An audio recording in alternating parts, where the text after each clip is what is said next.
Hey guys, what's going on and welcome to a brand new video. Make sure you subscribe to the channel if you are new. Make sure to like the video so get to more people. We'll leave a comment down below on what you think and let's get into it. So today we're going to be talking about Daniel Farke. Now, we're going to be talking about Daniel Farke, as you see by the title, in or out, because I've seen a lot of people say if we lose against Luton, I think most people say if we lose to Luton and Middlesbrough, the next two, he should leave. We should sack Farke and bring in someone else ready for the playoffs. Now, the problem I have with doing that is you're going to bring in a new manager with no time, basically, with only a couple of games remaining, because it's the next two games. So what will that be? Another 5. So he'll have 5 games to get the players to know his system, basically, and go for it. Or basically say, well, I'm not going to play my system. I'm just going to go for it and play park the bus defensive football. And that's what I think that would happen if we got rid of Farke. He would be like, okay, I'm going to play defensive football and try and scrape the playoffs, which is not what we should do. We should keep Daniel Farke. For me, personally for me, keep Daniel Farke no matter what. If we lose the next two, still keep a Daniel Farke into the playoffs. I want to know what you guys think. I know a lot of people have different opinions, but for me, you keep him until the playoffs and the end of the season. Whatever happens at the end of the season, then we make our decision. Then the 49ers make their decision of if they're going to sack Farke or not. Because personally for me, I actually think they will still sack Daniel Farke if he gets us promoted through the playoffs. But if he gets us top 2, I think he'll get a chance in the Premier League. But I just feel like there is a chance. I feel like it's a bigger chance it's a higher chance of it happening than not happening, that Daniel Farke will be sacked if we go up through the playoffs. But then I can still see them, if we go up through the playoffs, be like, he still got us promoted, we'll give him a chance. But when we buy the players for the Premier League, we're not going to buy players that fit his system and his system only. We're just going to buy players that could fit a bunch of different systems, just good quality players, basically. So if it doesn't work with Farke, we can bring in someone else. But going back on this season, like, if you actually think we should sack Daniel Farke when we're second in the league, we've been amazing this season. We've only lost 4 games all season. You were mad. I know the last couple of results and the 1 win in the last 5 games, you know, that record is very bad. That record is very bad. We've got to admit. 1 win in the last 5 games. I think it's 3 draws in there. I think there's 3 draws in there, 2 losses, and yeah, 1 win. So in the last 5, we've only won 1 game, which I know is very bad, but I still have faith that Farke can turn this around. Because I look at it, it's just one thing, and we all know, I already made a video talking about it. It's only one thing he has to change, and we win the game. We win the game on the weekend. We win the game. And we're not having this argument. We're not having this thing about, oh no, we're falling apart, everything's bad.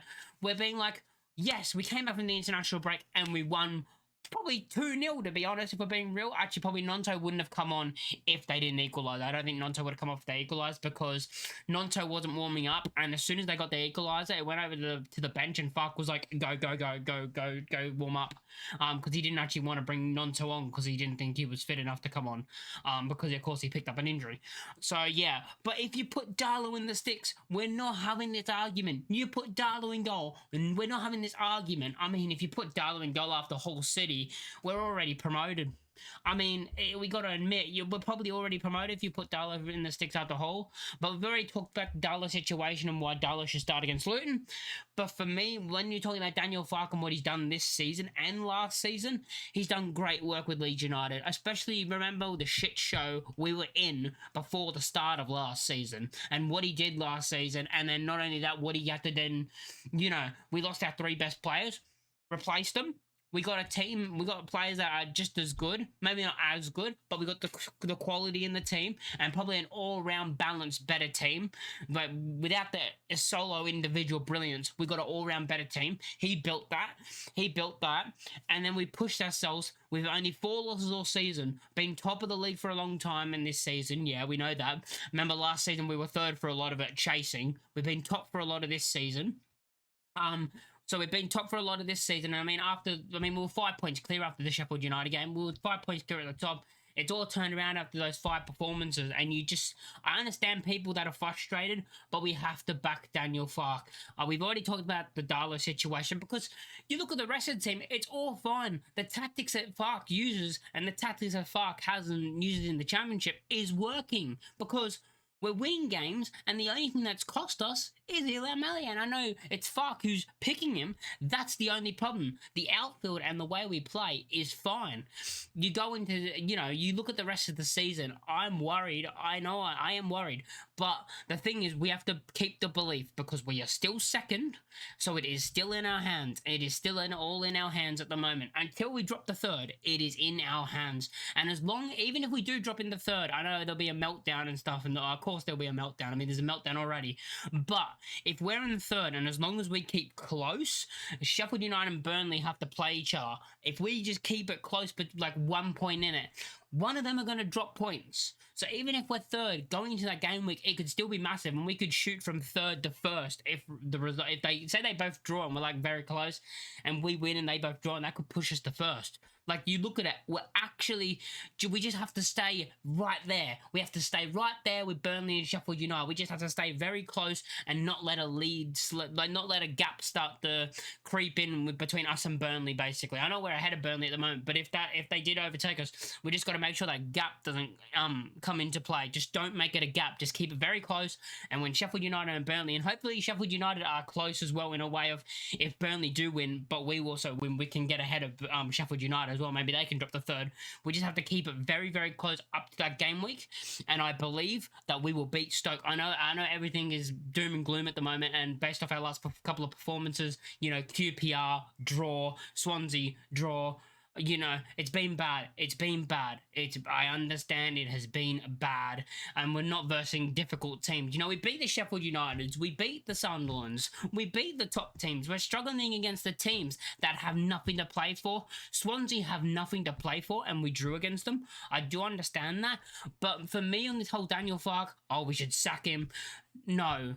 If we get into the playoffs, we're not sacking him before the playoffs. I just think that's the stupidest thing to do, and as much as I say I don't believe that we can get promoted through the playoffs because our luck in the playoffs aren't good, because we've never won, and our luck at Wembley is absolutely terrible as well because we never win in Wembley.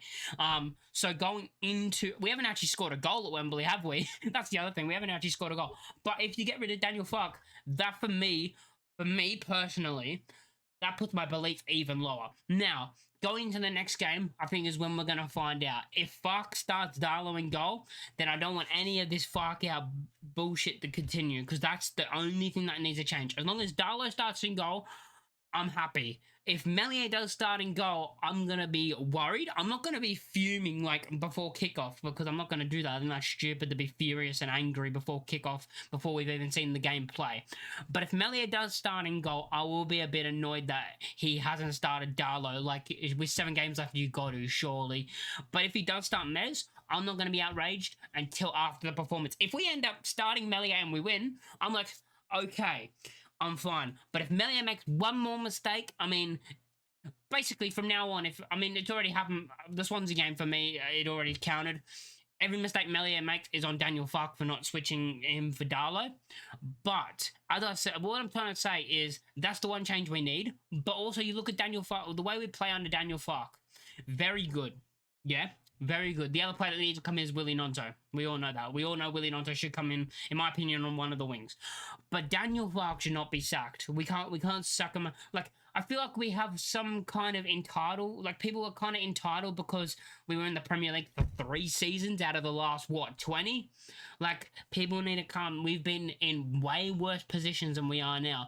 And I understand the fact of, and I've said this, if we don't get promoted this season, next season, when Daniel Farke goes, because if we don't go up, he's gone, we're going to struggle to make the top 6. I do understand that, because next season you're going to have the 3 relegated teams, you're going to have Coventry, you're going to have Sunderland, you're going to have Wrexham coming up who could spend a lot of money. You got all these teams. I think West Brom even, West Brom's another team that's going to be probably up there. Middlesbrough might be up there and around the playoffs, and then us. And you look at those teams, I'm probably missing a couple that could be up there, or a random team that could, have a great season and be up there as well. Like, there's a lot of teams that I feel are going to be close, that are going to be up there in a way of we could struggle next, because we're going to lose a lot of our players next season if we don't go up. A lot of our big players that have been big for us in the last 2 seasons, like your Dan James is gone, Firpo is gone, Rodon's probably gone, I could see Strauch going. team. I feel you could see Ampadu leave, but maybe because he's captain, he would stay. Solomon, we won't sign Solomon. You look at Nonto, he'll probably go if I haven't said that already. Pirro, I could see Pirro leaving after how many, like the way he scores goals. I could see a top team, maybe not in England, maybe not the Premier, but a team in Italy or a team in Spain coming from. You could see that. You could see a lot of this team gone, basically. You could see it. Probably Melio will be gone as well. I mean, people would actually be happy with that, to be honest. But yeah, you look at that, and I'm worried next season if we do not go up. But I do think this whole Farke has to go, Farke has to go. I think it's a bit too soon to. I think we should not do this. When we have to be together right now. There's not long left in the season. We have to all be together right now with not many games left in the season.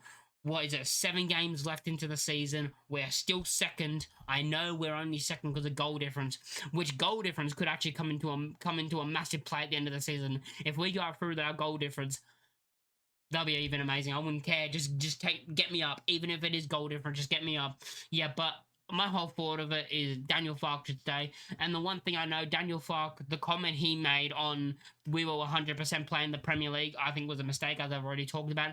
I think he could have said it in a different way, or like, I'm confident that this team will be in the Premier League next season because I feel like I can turn this around and we'll go up. Something like that. I'm not saying the words 100% is the problem, in my opinion. Just the wording of saying I am very confident that I can get this team form switched around and back on a winning streak and get us promoted, compared to saying, oh, 100% we are going up. You know, I feel 100% we're playing in the Premier League next season. I think there's a wording, he could have used the wording differently. That's all I think. But on Daniel Farke, yes, as I've already said, don't sack Daniel Farke. I mean, they're not going to. I mean, people online keep saying it, but the 49ers, they're not going to sack Daniel Farke. It's not going to happen. It's just not going to happen. Even if we lost the next, say our form in the last 7 games was like our last 5. Say we got 2 wins, 3 draws, and 2 losses in the last 7 games, right? I still don't think they sack Farke. I think they go, well, we're in the playoffs. Let's see what happens. If we win the playoffs, then they're going to make the decision of, is Farke good enough? Should we give him a chance? Or did he underachieve for the squad he had?